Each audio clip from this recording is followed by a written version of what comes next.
Hello, welcome to, here we are in beautiful Raleigh, North Carolina at the JC Raulston Arboretum. We are presently sat inside because there is a storm coming and it just started thundering as soon as we got started. So it seems we made the right choice. So we are ready to get going with this program here today. Before we get started with our recap of the Interns Plant Lovers Tour, I've got just wanted to highlight a few of our upcoming programs we've got on the docket. On Tuesday, the 2nd of August, we're going to be having another Plant Lovers Tour, and this is going to be the first one hosted by Tim. And it's not my first one. I've done them before. Okay, well, it's been a little while. He's done them before, so it'll be good. But with the topic for that one, we've got set up as Plants for the Dog Days of Summer. That's good. So very appropriate for this time of year. So that'll be fun and good to look forward to. Next week's midweek program on Wednesday at 3:00, we're going to be doing Gardening 101. And we're actually going to be trying out a new kind of thing that was actually suggested by one of our videotaping volunteers. Basically, the premise is we're going to share with you the sort of gardening tasks that are going on right now here in August that we're worried about here at the Arboretum, so that you can kind of get an idea of, since you know what we're worried about, maybe it's something you might want to deal with in your garden as well. So that should be fun. I'm looking forward to that. This one is going to also be with the interns again next week. Okay. Awesome. That'll be fun for you guys too. Oh boy. Nice. Okay.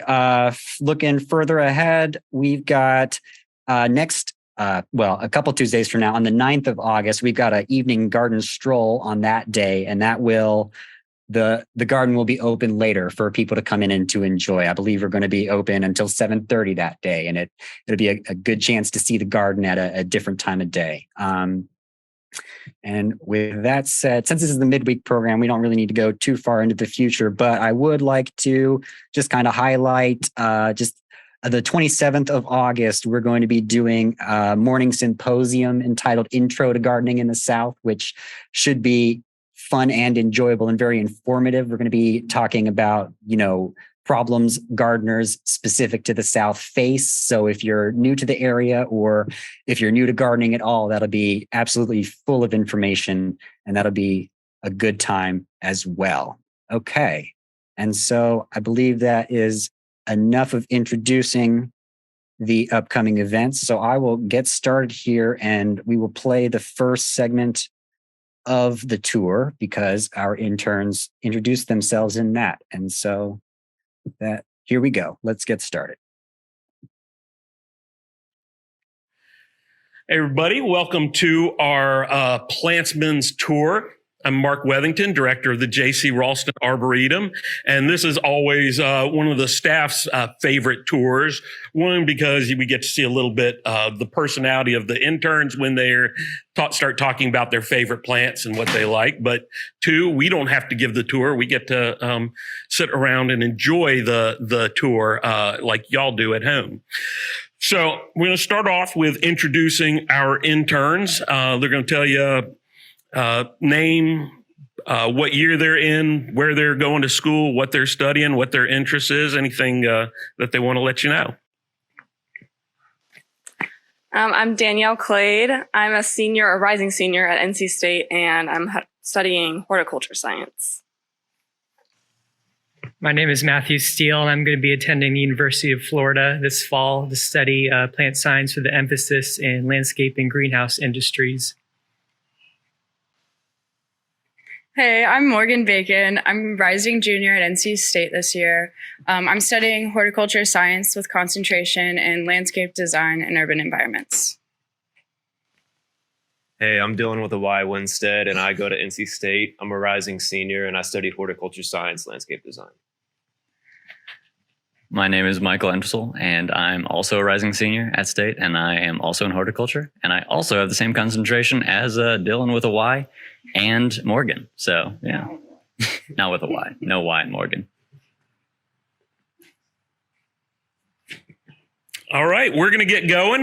We've got a great group. They're really interested in plants this year. So I haven't seen what they're talking about. I don't know. So I'm pretty excited about this. So let's take off. So one thing coming to the Arboretum especially working with Tim, that I was not prepared for and was not expecting, was just how much we would talk about families. So I feel it's only fair to at least brush over the family of the plant that I'm going to be talking about today. So Rosaceae is a super well-known plant, tons of edibles in it. You have like apples and pears and strawberries. And then if you go farther down and find the Rubus genus, then you have raspberries and blackberries. Also, obviously, very well-known, a lot of heavy hitters. One species that is not so well-known is this little guy. This is Rubus Rophii, creeping raspberry. And this is just such a cool plant. So it's an evergreen ground cover, and it is a wonderful pollinator plant.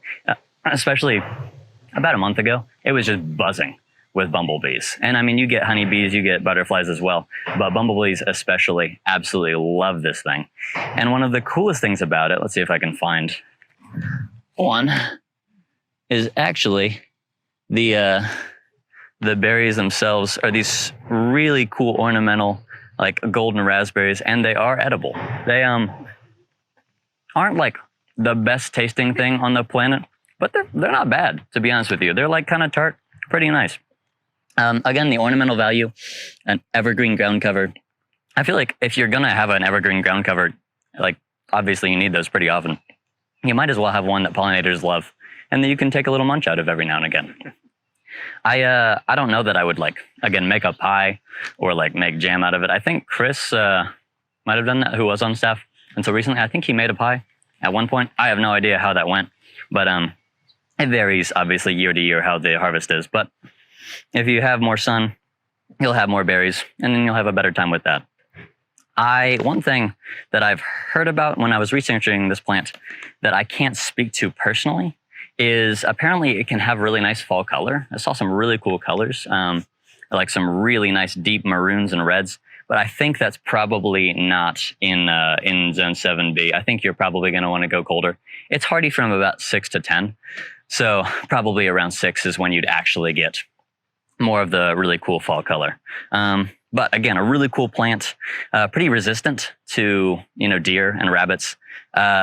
As always, you can never promise that this thing's not going to get eaten, but it's less likely that it's not their first choice by any means. But again, super cool plant. And if you're into foodscaping, then I think this is a really good option for a ground cover.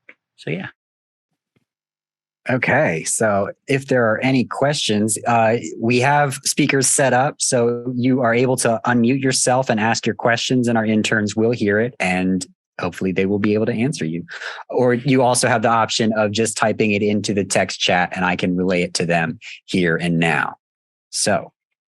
While they wait, I can say one thing I like about this in the winter, the foliage on this, I've not noticed the color, but on a frosty morning, that quilted, there's a rough quilted look to the leaf, and it when there's frost on them, they are just gorgeous first thing in the morning. And that's one thing I do like about it in other times of the year. So, and you were saying about rabbits, right now we can select for rabbit tolerant plants. I think we have so many in the garden, and they have totally ignored this rubus. So it's probably one that's reasonably safe for rabbits. So. Okay.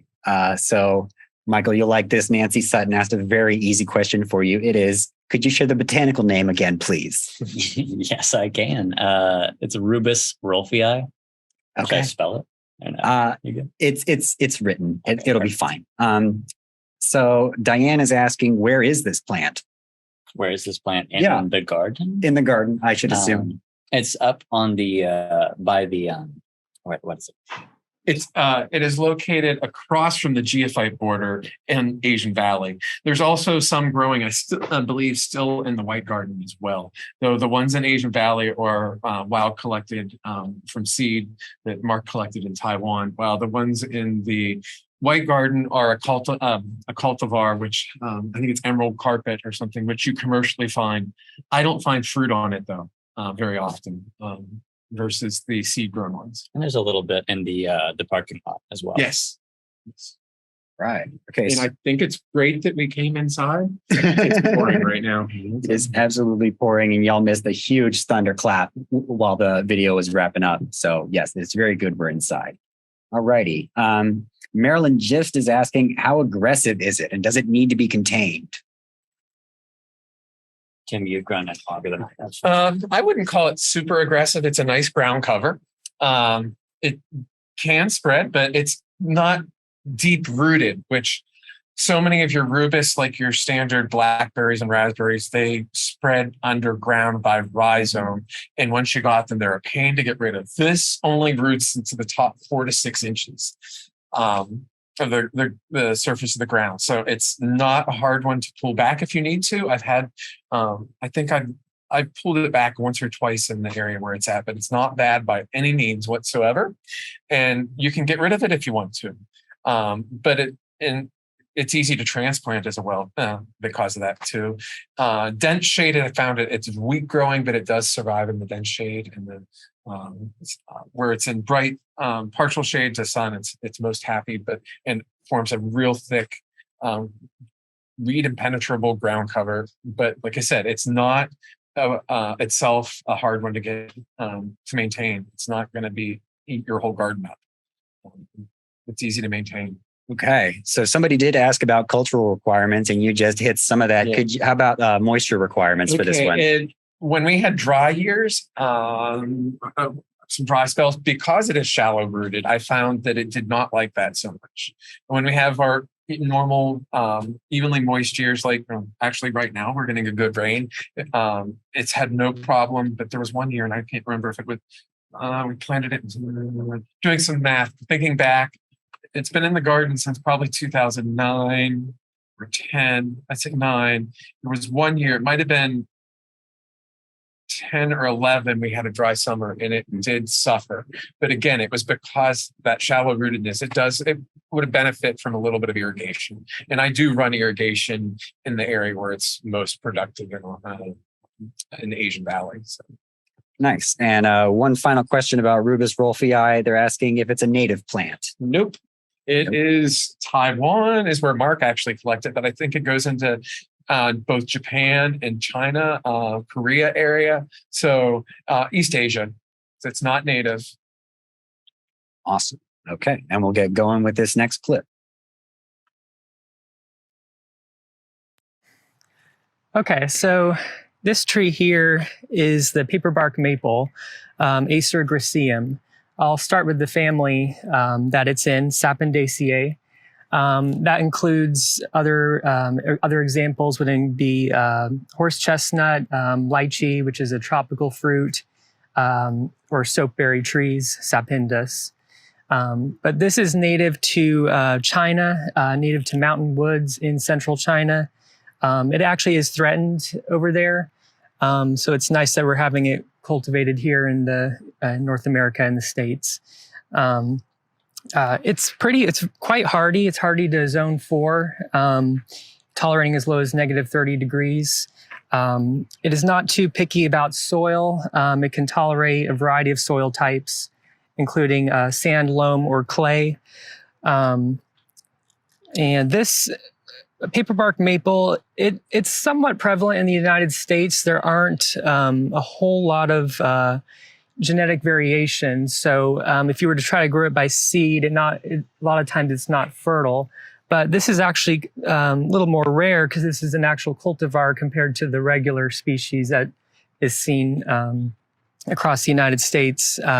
This one is called Fireburst, but it has a nice, the peeling bark is a little more exaggerated on this one, but it's a very nice ornamental look on this particular cultivar. This specimen was planted in March of 2019. It's a moderate grower. As it gets older, it slows in growth. Some examples would be, let's see here, in 10 years, you can get to 20 feet tall. 20 years, maybe 27 feet tall. So it's not going to overtake a space in your yard very quickly. It's a pretty well-behaved tree in that way. Yeah, definitely the main attraction is the bark. It's a great 4 seasons tree because you've got it's a deciduous, of course, maple. The leaves fall. You've got the beautiful bark you can see. It has a pretty good branching structure as well, good winter interest. Unlike many maples, this has trifoliate leaves. So it has three leaves sticking out there. A little bit different look than more typical sugar maple or what you might be familiar with. The fall color is really nice. It's a very rich red. So that definitely has the fall color interest there. It also can be propagated by stem cuttings as well. You want to use a root hormone for that to ensure success. And it has proven to be pretty disease resistant. It hasn't been affected by many maladies known in cultivation. So it's a really excellent tree. Hopefully this cultivar can be used more in the trade, and maybe even some other ones can come about. But in all, I highly recommend it. It's a wonderful tree. So, any questions? Well, hello everybody. This is Daffodil tasmanii mountain dove, Daffodil tasmanii mountain dove, the Japanese Daffodil. So a little bit about the family, Daffodophyllaceae. Sorry if I pronounced that wrong, Tim, but it is the Daffodophyllum family, and it consists solely of the genus Daffodophyllum. And there's around 28 different species in the genus. And something about Daffodophyllum that I find fairly unique is the red petioles that it has. This one, it doesn't come through so much because of the cultivar, but there is a bit of pink to the petioles. Another characteristic of Daffodophyllum that I really enjoy is how it tufts out its foliage on the end of the branches, giving the plant an overall very open feel from behind. It's almost like you look at it from the front and it's just full of foliage, and you look at it behind and it's like a bowl turned on its side with how open it is in there. Not really a characteristic of plants many people seek out, but I just find it unique when it does do that. Now, the variegation on this plant, this was a gift to the Arboretum back in 2010 from Asiatic nurseries up in Pennsylvania, and we received it as a 1-gallon plant. And it has very much liked this spot. They're not terribly fast growers, well, fairly.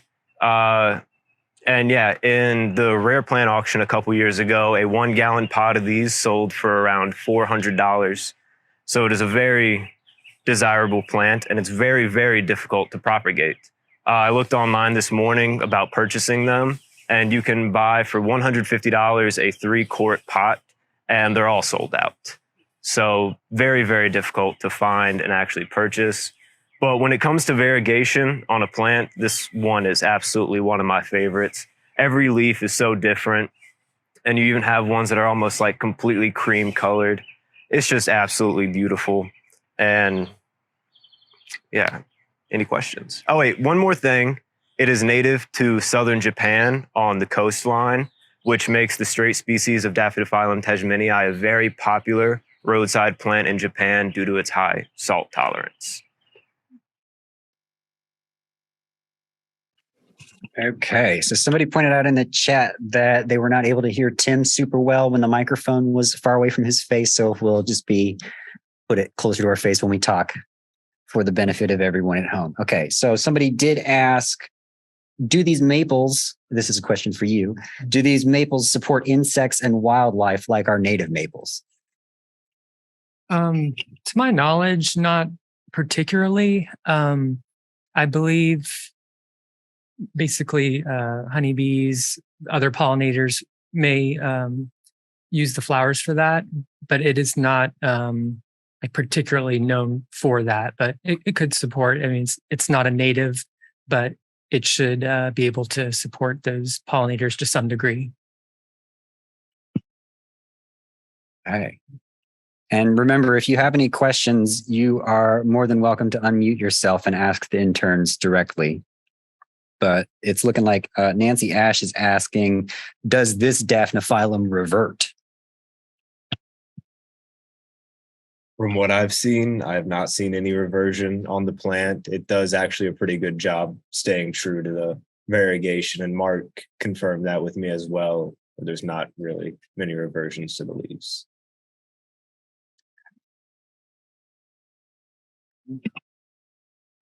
And if there are no more questions, Hey, I'll make one. It's not a question, but you were saying about the red petiole. It's much more pronounced typically during the cold seasons of the year. So you'll see that the cream with a red petiole on it in the winter months. So it's actually pretty spectacular at that time of the year versus at this time of the year, it tends to green out. So that's part of the reason you weren't seeing that characteristic right now. So. thank you, Tim.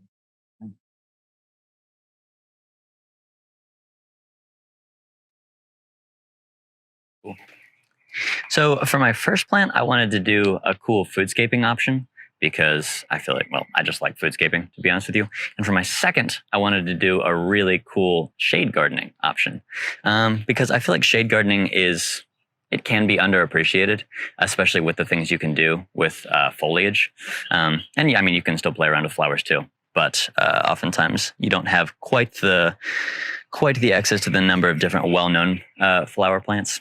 So this one is a really, really cool foliage option that I like. This is Ethereum Neponicum, the Japanese painted fern. And I first found out about this plant this spring. I saw a picture of it and I was just blown away that was just a plant that you can grow.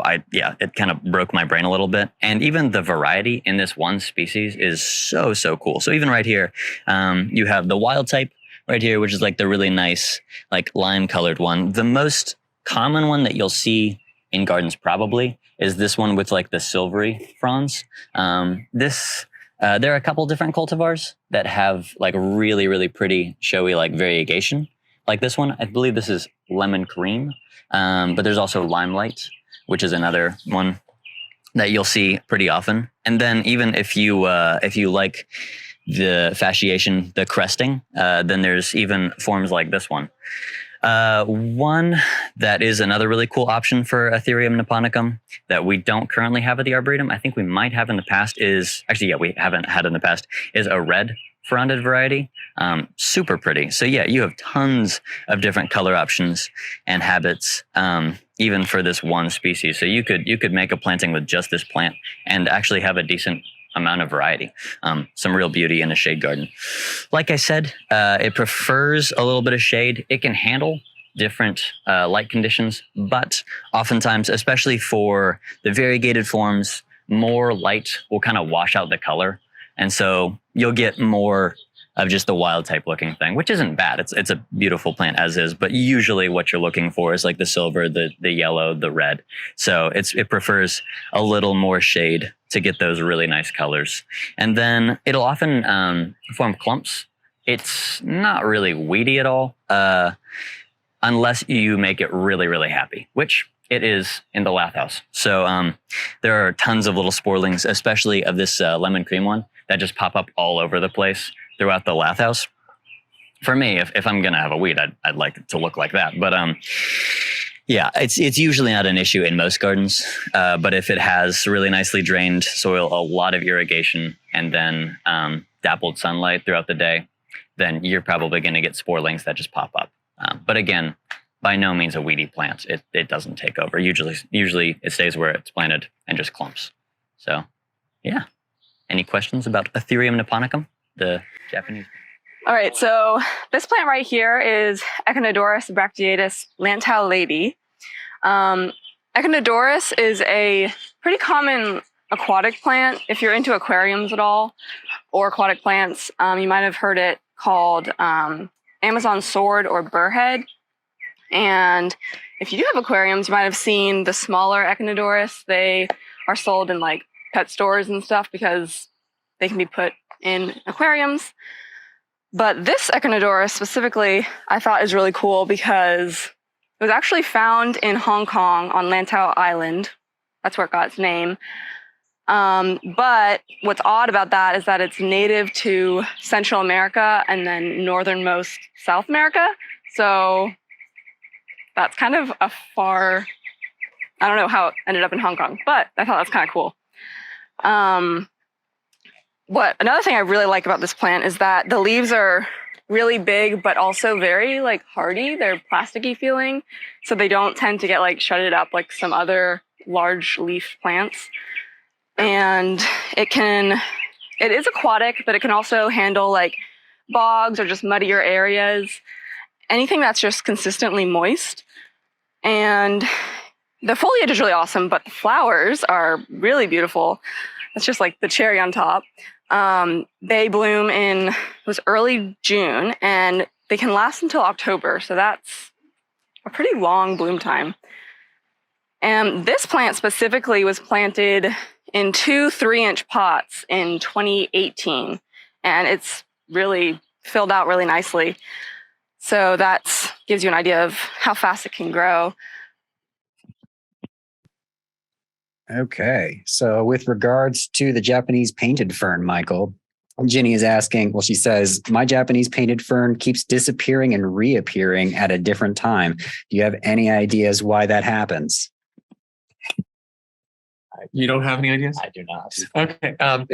They do like a little bit of evenly moist soil. That's in the lath house. We were saying they are content as ever, and they typically grow the whole season long. But if you have a garden where the soil moisture is not quite so even, you might end up with it going dormant part of the summer, and then it'll reflush if we have a moist time of the year.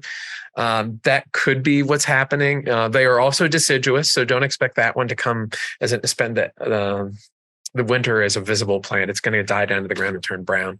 But those are some of the possibilities. I could guess why it might be showing up here and there at different times, just because of climatic conditions, moisture and cold.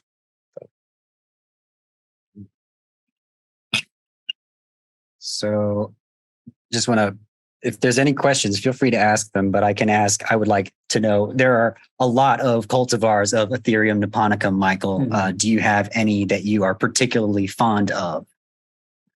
I think the two that I mentioned with the variegation, so the silver and the yellow combination is so pretty. So the limelight and the lemon cream are both really gorgeous. And you like them both in concert together, or do you have one that you prefer? I would say that they're fairly interchangeable. The colors are pretty similar, but those are my favorite colors for the Ethereum and Neponicum. If I was going to pair them, I wouldn't pair them together. Okay, but, yeah. Cool.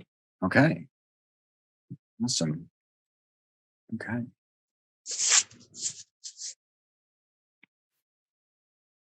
Are there any other questions? I could make a note about Okay. Danielle's plant with the Econodorus. My guess is you were saying they didn't know how it got to Hong Kong. It's probably in the aquarium industry itself. Fish are very popular in Southeast Asia, and I'm guessing it probably got over there and escaped. And it's very, I wouldn't call it, it's not weedy for us, but those flower stalks, I don't know if you've noticed yet, Danielle, but they form plantlets. So it will literally form hundreds of plantlets wherever it flowered. So, and they can pop off and wander down into a stream. So I wouldn't put it on a stream situation, but it's wonderful as a pond edge in a contained situation, or again, in evenly moist soil, a ditch where it's wonderful that it's not like perpetually in the water. So it's a pretty easygoing plant as long as it's not totally dry. And I love it too. It is truly plastic. Okay. And if there are no more questions, then I will get started on our last video clip here.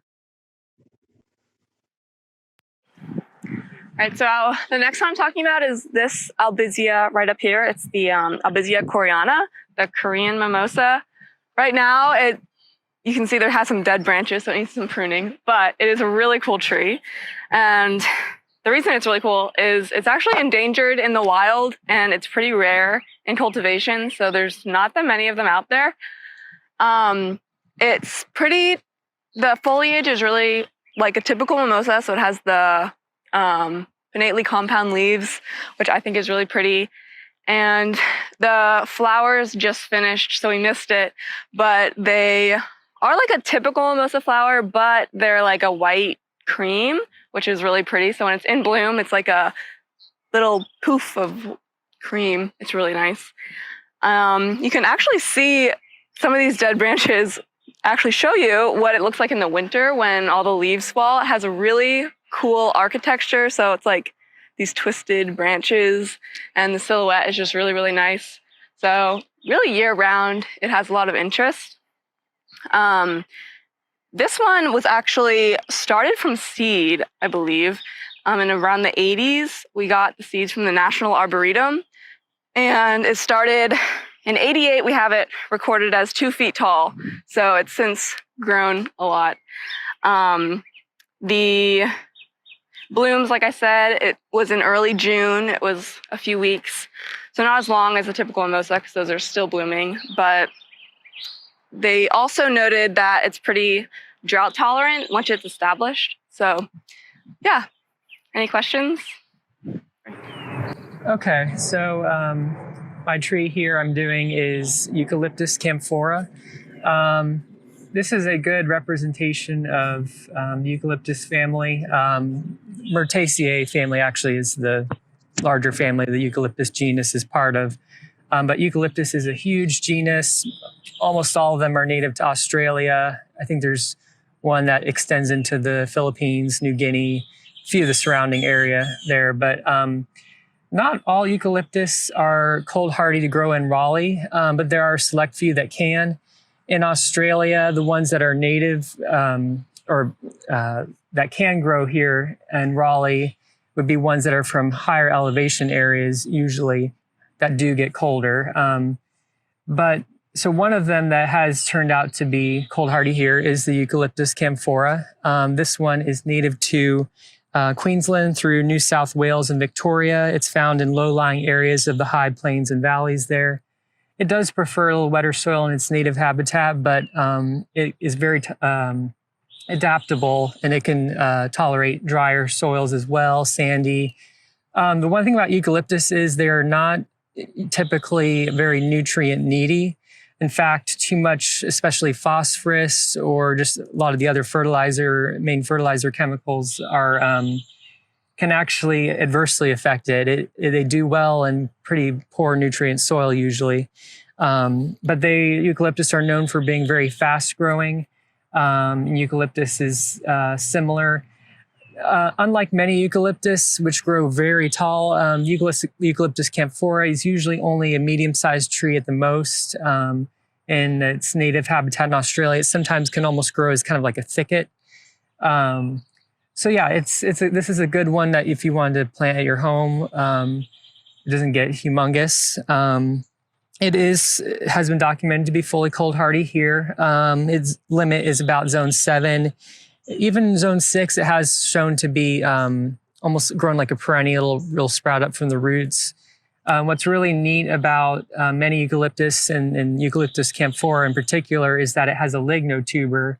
And that is a swelling of the growth, usually underneath the soil level. When it first sprouts as a seed, it'll start forming a lignotuber. And the purpose for that is in Australia, there are a lot of fires in many of the areas there, and it'll give it a chance to resprout after a fire if it's killed at the top. But here, farther north, and especially areas where they're more marginal, cold hardy wise, the lignotuber can actually function as a way to grow back after a cold or hard freeze. So yeah, the highlights of this tree are definitely the blue-green colored leaves. They kind of shimmer in the sunlight and the wind. It's a really good contrast tree. A lot of the native vegetation here in North Carolina are more kind of the dark greens, but really contrasts well.